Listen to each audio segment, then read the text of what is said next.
rain fell in sheets across the glass dome of Neo City, the rhythmic tapping a synthetic imitation of storms from centuries ago.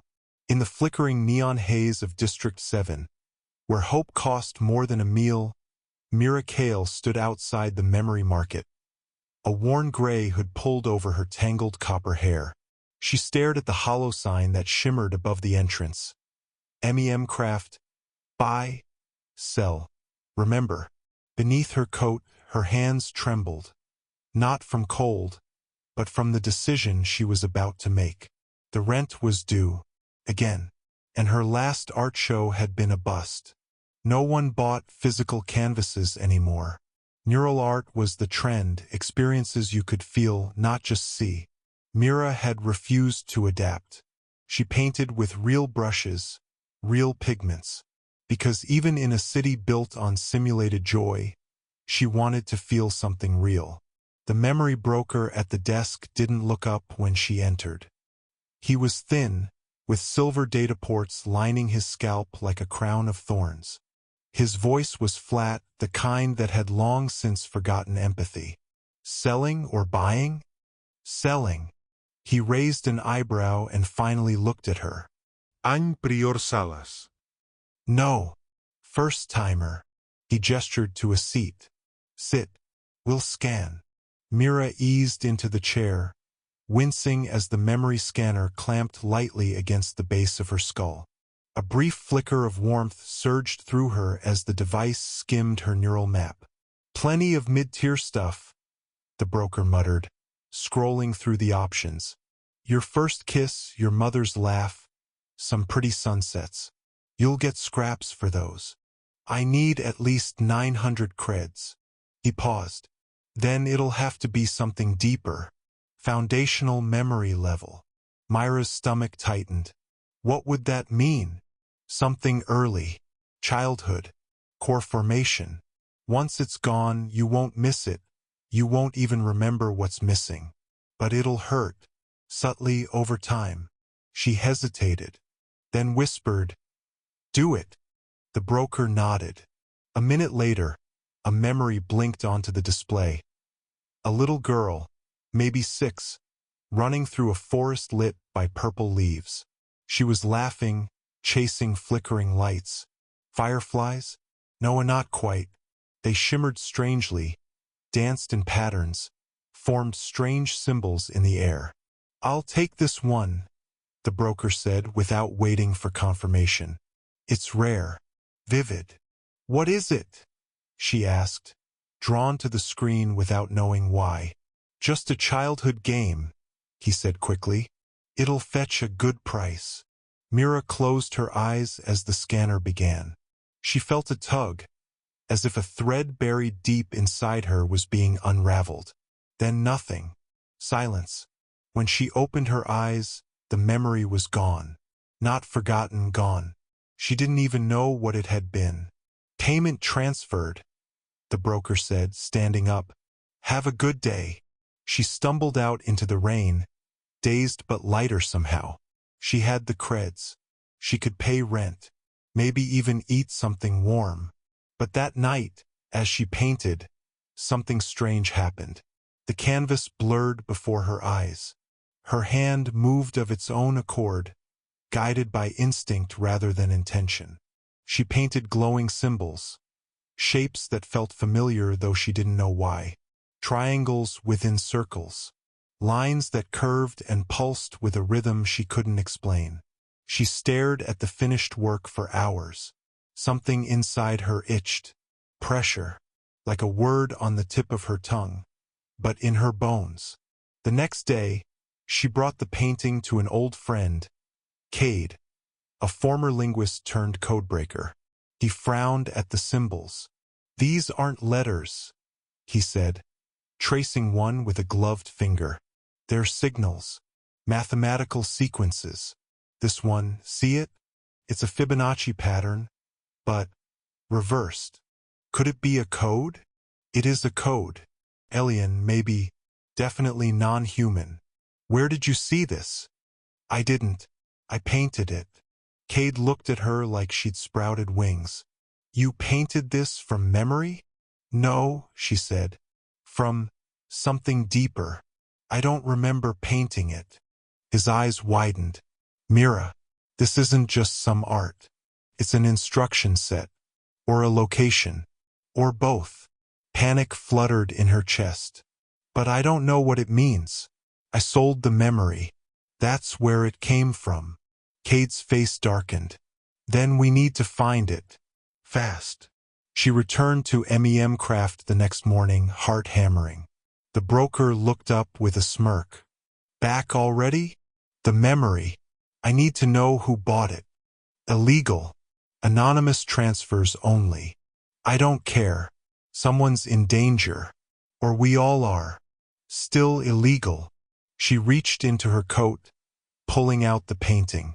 Then take a look at what you helped sell. He stared at it. For the first time, Mira saw him hesitate. Wait here. He disappeared into a back room. 10 minutes later, a new figure emerged. A woman, tall, sharp-eyed, dressed in sleek black with a badge glinting on her belt. Sector Intel Division. Mira Kale? She asked. We need to talk. They sat in a dark room with humming walls. The woman introduced herself as Agent Rill. What you painted isn't just a code, she said. It's a fragment of a message we intercepted 3 months ago from deep space. Untranslated. Until now. So it's alien. Yes, and you had the rest of it. In a memory you sold. Myra's throat dried. Do you know who has it? We've tracked the buyer. His name is Dr. Andon Vole. Wealthy memory collector. Reclusive. Lives in orbit around Saturn in a private satellite habitat. Can you get to him? We can't, Rill said, her voice tight. Diplomatic immunity. But you might. You want me to go? You're the only one who can convince him to give it up. You're the source. If he even remembers you. A week later, Mira boarded a shuttle bound for Titania Station. Her palms sweated the entire way. She spent the flight staring at the symbol she had painted, burned into a photograph she carried like a talisman, pulled at her soul like a magnet. Dr. Vole's habitat was a floating palace of steel and glass, orbiting silently like a shrine. The AI at the gate scanned her, then admitted her without a word. She found him in a library filled with memories. Not books, orbs. Glowing spheres suspended in air, each one holding someone's past. He was old, pale, and sharp-eyed, wearing a robe that shimmered like oil. You've come for something I bought. Yes, she said.